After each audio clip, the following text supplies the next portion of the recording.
믿는 이들이 가장 많이 듣는 단어 중에 하나는 복음일 것입니다. 이 복음이 무슨 뜻입니까? 문자 그대로 기쁜 소식, 복된 소식입니다. 그럼 무엇이 진정 기쁘고 복된 소식입니까? 어떤 아버지가 자기 아들한테 이번에 시험을 잘 보면 내가 10만 원을 상금으로 주겠다고 공부를 독려했습니다. 아들도 예, 열심히 하겠습니다 하고 시험을 봤습니다. 드디어 시험 결과가 나왔습니다. 저녁에 퇴근에 들어오시는 아버지를 보고 아들이 말했습니다. 아버지, 기쁜 소식이 있어요. 그러자 아버지가 귀가 번뜩여서 그래? 무슨 기쁜 소식?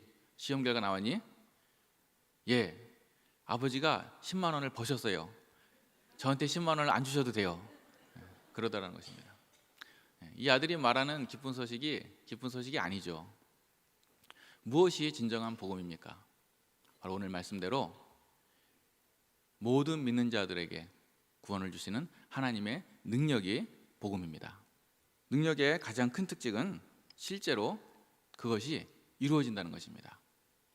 가만히 보면은 우리가 무엇이 옳은지 그른지 몰라서 문제가 아닙니다. 무엇이 좋은지는 다 알아요. 전쟁이 아니라 평화로워야 된다. 그리고 아프지 말고 건강하라. 또 가정이 화목해라.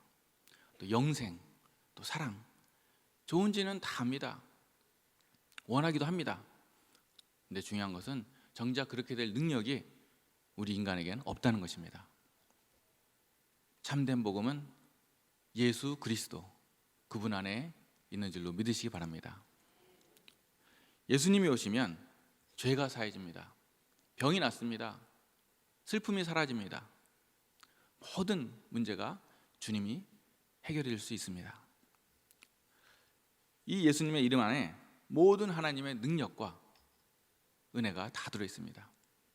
누가복음 4장 18절 19절에 보면 주의 성령이 내게 임하셨으니 이는 가난한 자들에게 복음을 전하게 하시려고 내게 기름을 부으시고 나를 보내사 포로된 자에게 자유를, 눈먼 자에게 다시 보게 함을 전파하며 눌린 자를 자유롭게 하고 주의 은혜의 해를 전파하게 하려 함이라 하셨습니다.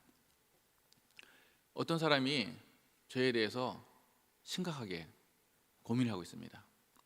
죄책감과 정직해지면 정직해질수록 더 괴로워집니다. 너무 심해져서 자살 충동까지 느낍니다. 이 사람에게 무엇이 참된 복음이겠습니까? 인간의 옳고 그름, 무슨 도덕론이나 혹은 인간적 위로가 아닙니다. 이 사람에게 참으로 기쁜 소식은 죄사함입니다.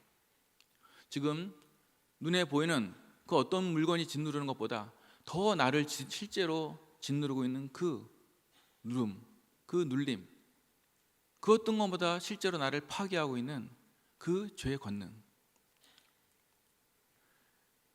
여기서 정말로 죄가 없어지는 체험, 보혈의 능력이 성령의 역사하심으로 말미암아 그 사람 속에 실제로 일어나는 체험, 이것이 복음인 것입니다.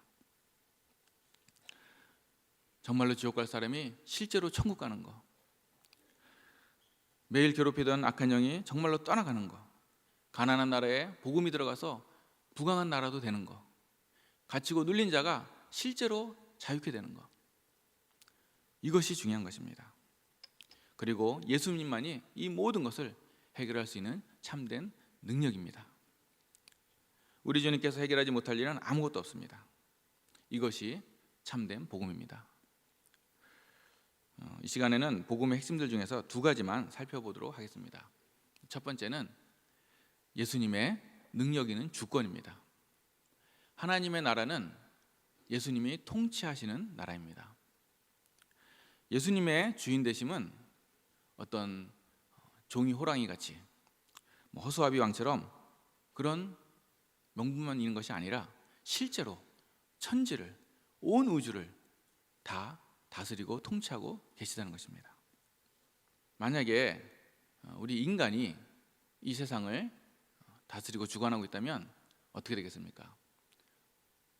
아마 행성들의 움직임도 그렇고 아마 우리가 맨날 조종해야 되고 관리해야 된다면 졸다가 실수하다가 행성들끼리 충돌도 일어나고 수많은 별들이 그렇게 별자들이 정확하게 가지 않을 것입니다.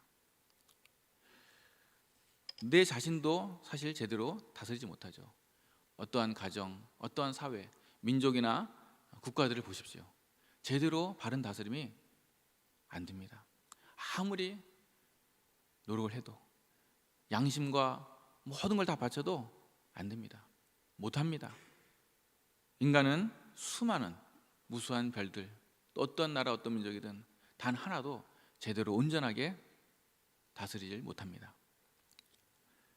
만약이라도 인간의 손에 의해서 모든 것이 주관되고 주권으로 다스려진다면 아마 지구는, 온 우주는 벌써 수백, 수천, 수만 번 이상 망했을 것입니다.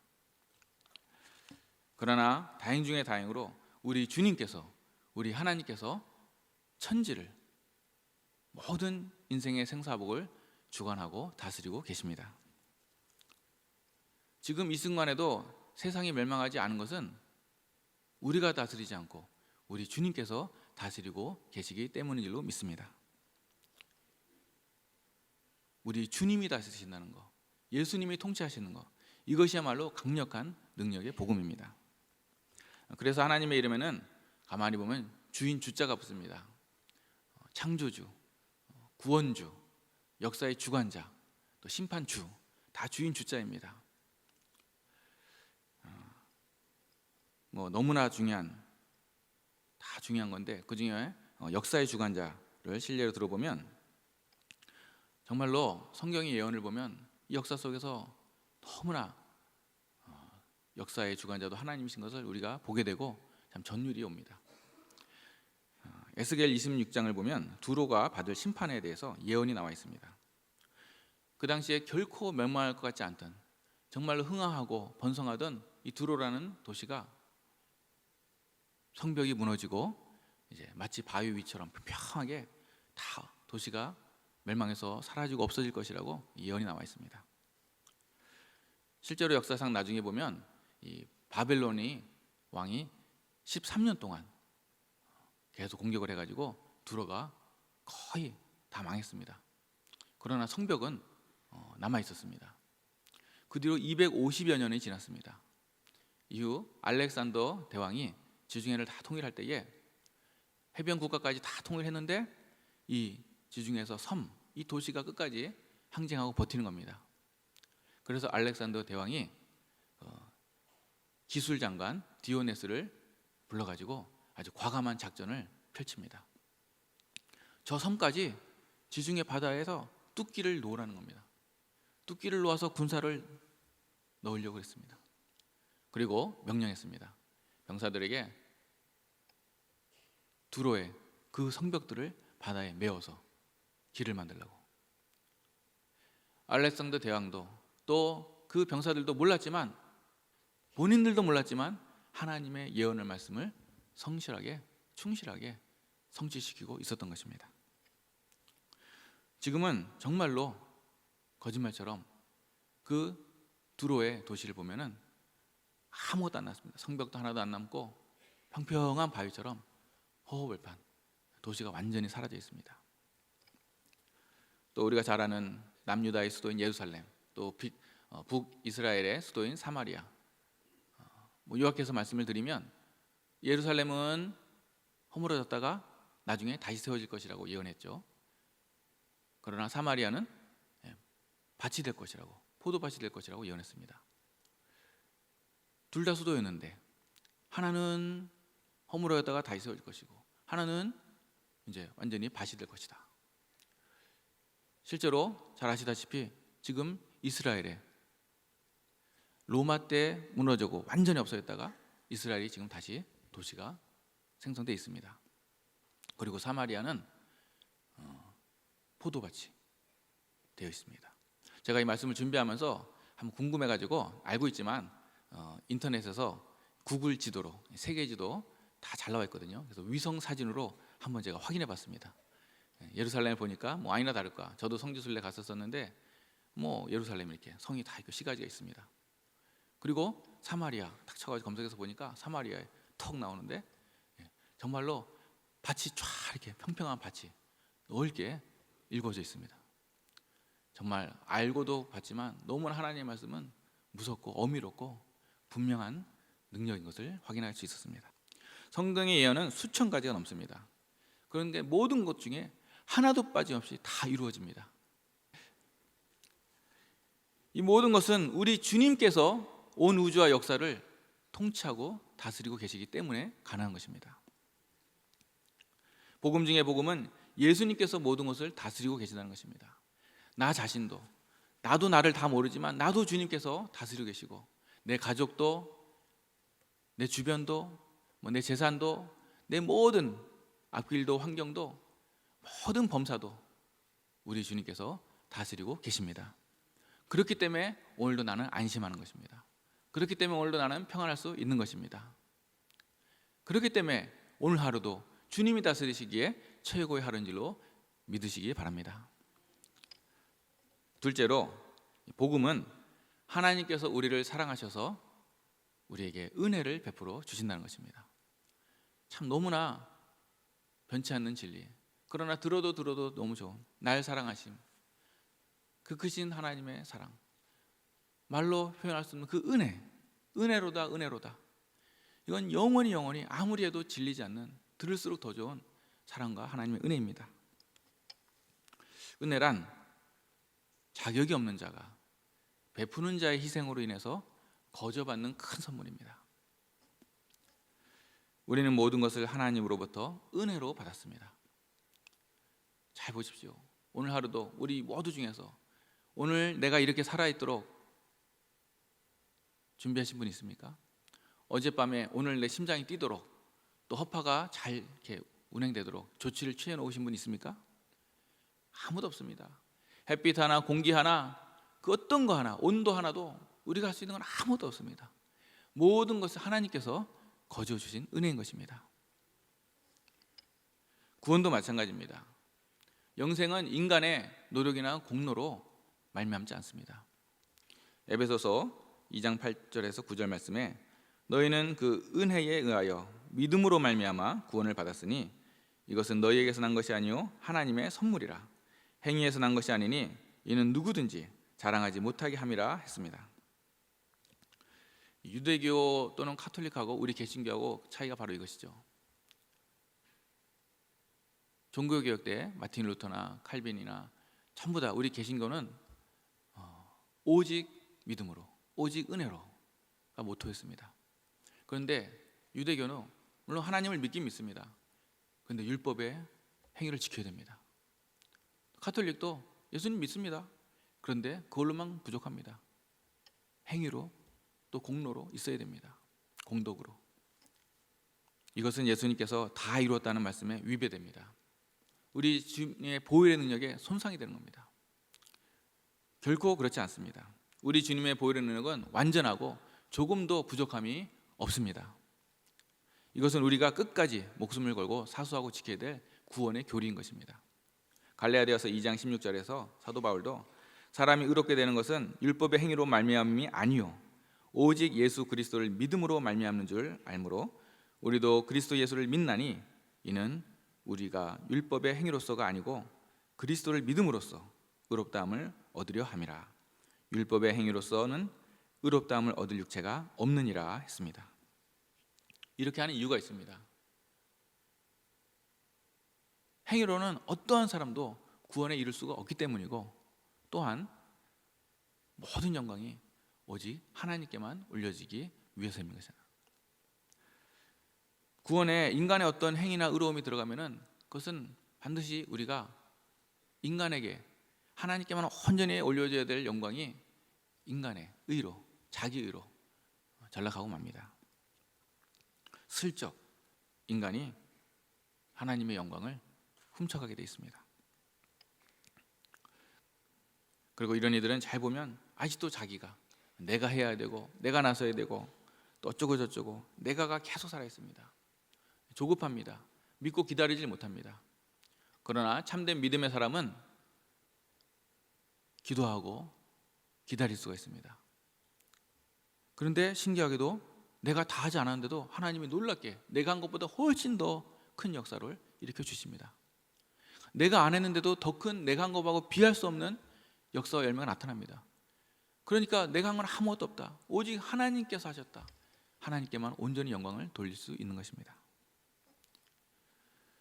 바라기는 저와 우리 모두 다 오직 모든 영광은 하나님께만 올리는 복된 우리가 되시기를 축원합니다. 말씀을 준비하면서 저희 가정을 구원해 주신 복음을 또 그 역사를 참 감사하고 찬양하지 않을 수가 없습니다. 저는 주일학교를 친구 따라 그냥 놀러 다니느라고 졸업을 했습니다. 그러다가 하나님의 은혜로 이제 미션 스쿨인 숭실고등학교에 가서 이제 고등학교 나이쯤 되고 이 죄와 구원의 문제에 직면하면서 예수님의 십자가의 복음을 영접했습니다. 그리고 이제 교회를 열심히 나갔습니다. 하루는 저희 아버지가 그런 모습을 보고 계셨는 모양입니다. 계속 제가 교회 옛날과 다르게 커서 이제 막 나가니까 아마 제 기억으로 아마 주일 아침이었던 것 같습니다. 식사를 함께 하는데 아버지께서 심각하게 물으셨습니다. 너 요즘에 계속 교회를 열심히 나가던데 정말로 예수쟁이가 된 거냐? 갑작스러운 질문에 제가 마음을 가다듬고 예, 그렇습니다. 예수쟁이들은 제사도 안 지내고 또 조상도 섬기지 않는다는데 그럼 너도 제사 안 지낼 거냐? 예, 그렇습니다. 밥 먹다가 아버지가 상위에 숟가락을 탁 치시면서 이런 고얌놈 같으니라고, 부모 조상의 은덕도 모르는 이런 배은망덕한 놈 같으니라고, 당장 교회 끊어, 가지마. 또 교회 가면 넌 내 아들이 아니야, 부자지간을 끊어, 이 집에서 나가라, 그러셨습니다. 근데 신기하게 그 순간에 막 두렵고 떨려야지 정상인데 모든 힘과 권세는 재력은 다 아버지한테 있잖아요. 의식주도 그러고 두려워 떨어야 되는데 이상하게 마음이 저렇게 아버지의 무서운 입술, 그 표정도 다 우리 하나님이 만드셨다,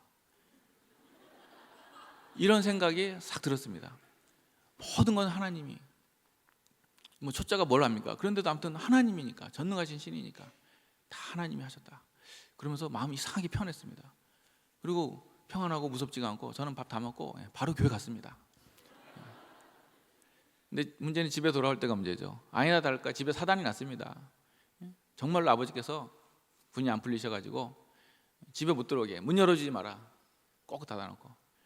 그래서 배회하면서 해는 뉘역뉘역하고 밤이 되고 나중에 새벽녘이 되니까 어머니가 막 저를 동네에 찾는 소리가 들립니다. 나중에 할 수 없어서, 그래도 자식이라 죽일 수는 없었던지 어머니께서 뒷문을 열어주셔가지고 새벽에 이렇게 다시 들어가서 잠을 잘 수가 있었습니다. 이렇게 종교 문제로 집안의 분위기가 험해졌고 어머니도 중간에 끼셔가지고 참 곤혹스러우셨습니다. 이렇게 저의 부모님의 구원을 위한 기도가 시작되었습니다. 근데 당시에는 아무리 기도하고 전도를 해도 정말 혼나기만 하고 오히려 역효과, 반발만 더 심해질 뿐이었습니다. 지금 생각해 보면 당시 저의 갓난아기 신앙으로는 아직 하나님 때가 아니었던 것이었습니다. 나중에 이제 대학도 가고 이제 군대도 가고 군에서 그렇게 큰 은혜를 받고 이제 본격적으로 더 부모님에 대해서 간절히 기도하고 전도를 하기 시작했습니다. 겉으로는 아무리 이렇게 박대하셔도 속으로는 자식이 군대 가 있는데 얼마나 안쓰러우셨겠습니까? 특별히 쫄병일 때, 신병 훈련소도 그렇고 막 2병, 막 이렇게 1병 이렇게 쫄병일 때 어떻게 마음도 그랬고 하나님께서 참 이렇게 편지를 쓰게 하셨습니다. 부모님께 참 이렇게 저의 근황을 정하면서 좀 이렇게 잘 지내고 있다, 그런 내용과 함께 부모님 정말 감사합니다, 낳아주시고 길러주시고 그리고 부모님 사랑합니다. 그때는 그게 되더라고요. 그전에는 그렇게 낯간지럽고 안 되던 것이 편지에 부모님 사랑합니다, 어머니 아버지 사랑합니다, 그 읽으실 때 어떨까요 진짜? 그리고 이제 복음은 되겠죠. 예수님은 어머니 아버지 사랑하십니다. 꼭 예수님 믿고 지옥 가시면 안 되고 천국 가야 됩니다. 그렇게 여러 번 편지를 정성스럽게, 정말 정성스럽게 썼습니다. 그리고 이제 쫄병 때 이제 카투사니까 사실은 주말마다 외출을 합법적으로 자유롭게 할 수 있었지만 이제 군기가 워낙 센 부대였어 가지고 1, 2병 때는 고참들이 다 외출을 막 이렇게 통제를 했습니다. 그래서 마음대로 집도 못 갔는데 그때 그렇게 열심히 하다가 이제 나중에 조금씩 이제 가끔 집에 가고 점점점 횟수가 늘어나는데 그때 아버지의 구두를 열심히 닦아드렸습니다. 군대에서 배운 게 전투화 닦는 것밖에 없죠. 물광도 내고 불광도 내고 있는 기술을 없는 기술 다 동원해 가지고 아버지 구두를 마치 군화 인스펙션이라 그러는데 이렇게 점호하고 검사할 때처럼 이빨을 이렇게 하면 막 입에 고춧가루도 보입니다. 그렇게 반짝반짝하게 해가지고 아버지 거를 정말 정성스럽게 간절하게 정말 아버지가 이 구두를 신는 우리 아버지가 예수님 믿고 구원받게 해달라고 하나님 꼭 구원하십시오. 얼마나 많이 울고 기도했는지 모릅니다.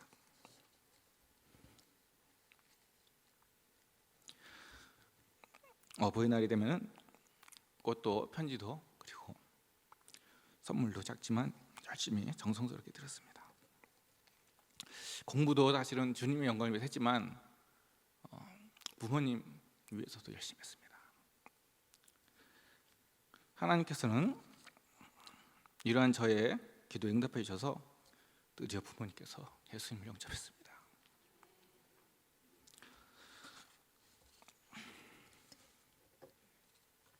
어머니가 먼저 영접하셨고 그 다음에 아버지가 영접하셨는데 죄송합니다. 설교하면서 오는 거 태어나 처음입니다. 제가 간증하는 것도 이렇게 열심히 해본 적도 처음이고 나중에 알고 보니까 부모님의 마음이 많이 열리고 이렇게 갈등을 하셨답니다. 제사를 이걸 과연 대대손손 저희 아버지가 3대 독자이시거든요. 3대 독자 얼마나 참 강하신 분이고 저 경상도 시골에서 부산에 이런 집 가면 혹시라도 먼 친척이라도 만날까 봐 혼자 결혼하신 다음에 서울역에 아무도 친척도 없는 데서 일부러 그래서 정말 드라마에서 보듯이 신문지로 벤치에서 막 신문지로 덮고 자고 막 이런 식으로 자수성가하신 분이거든요. 그래서 공무원이 되셔서 은천구청에서 평생 일하시고 구청에서 일하셨는데 이렇게 강하신 분 3대 독자니까 재산 다 받아 지내시던 그걸 접으려니까 그래서 주변인들에게 친척들에게도 물어보고 이거 어떻게 할까 고민을 근데 신기하게도 예수도 안 믿는 그 친척들이 다 아들하고 저하고 그 다음에 교회에 대해서 좋게 얘기하다는 겁니다. 그리고 또 나중에 말씀해 주시는데 어떤 분이 업무상 처음 만난 분인데 그분도 아버지를 그렇게 건면해가지고 교회를 몇 번 데려가고 전도하고 그러시다는 것입니다. 그래서 실제로 몇 번 나가셨다 그럽니다.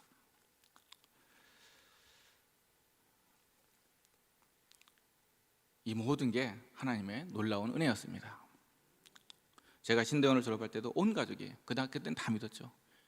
아버지, 형님, 어머니, 형님, 누님, 여동생까지 다 믿음 안에서 저를 축하해주고 정말 이것이 꿈인가 생신가 했습니다. 아버지는 집 앞에 교회에 열심히 다니시다가 나중에 집사님도 되셨고 남성교회 활동도 열심히 하시다가 10년 전에 우리 영건이가 10살이니까 딱 10년 전에 돌아가셨습니다.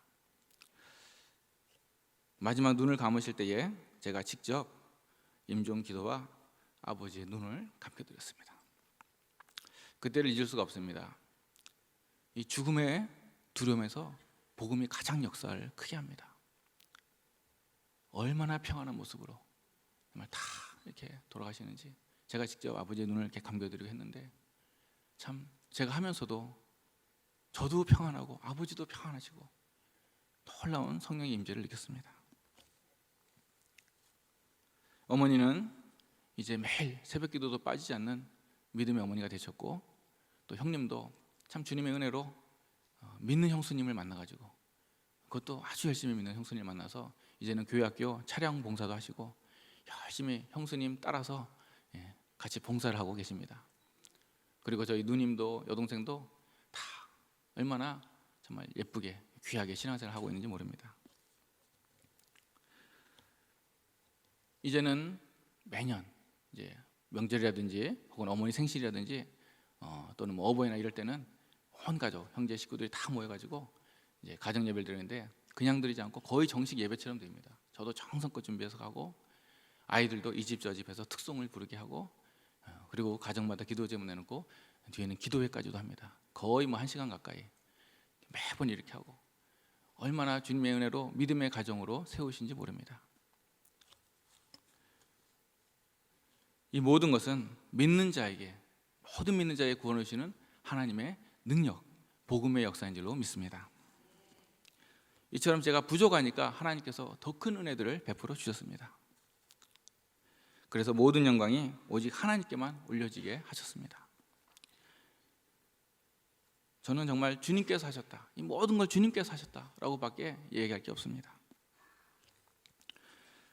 사랑하는 성도 여러분, 중요한 것은 어떠한 진리도 내 것이 되는 것이 중요한 것입니다. 세상에 돈이 많으면 뭐합니까? 한국은행에 돈이 아무리 많아도, 미국은행에 아무리 돈이 많아도 내 주머니가 지금 내가 거지가 돼서 내 자식들이 굶고 있으면 그게 뭡니까? 구슬이 서마리아도 꿰어야 됩니다. 우리가 성경 볼 때도 약간 오해하는 게 있는데, 사람들은 아브라함이 와 대단하다, 또 다윗도 야 모세도 너무너무 위대하다, 12사도를 봐라 얼마나 훌륭한가. 그런데 성경이 진짜 말하고자 하는 메시지는 그것이 아닙니다. 사실 정반대입니다. 성경이 참으로 말하고자 하는 바는 사람은 별 볼 일 없는데 하나님이 위대하시다는 것입니다. 아브라함은 집 없이 유리하고 방랑하는 객과 나그네에 불과하고, 모세는 어렸을 때 버림받은 아기요, 그리고 나중에 광야에서도 80세에 힘없는 늙은 노인일 뿐입니다. 다윗도 가장 천한 시골의 목동이었을 뿐입니다.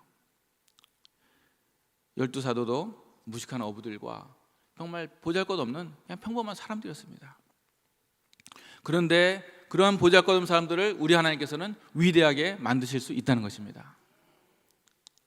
오늘도 하나님께서는 동일하게 우리에게 말씀하고 계십니다. 누구든지 복음에, 하나님의 말씀에 믿음으로 응답하면 보잘것없는 나도, 나 같은 죄인도 하나님께서 사용하실 수 있다는 것입니다. 이것이 복음인 것입니다. 사랑하는 성도 여러분, 하나님의, 예수님의 이 복음이 내 것이 되셨습니까? 그러면 이제 자유와 기쁨을 말할 수가 있습니다. 복음을 소유한 자만이 해당하는 상황입니다.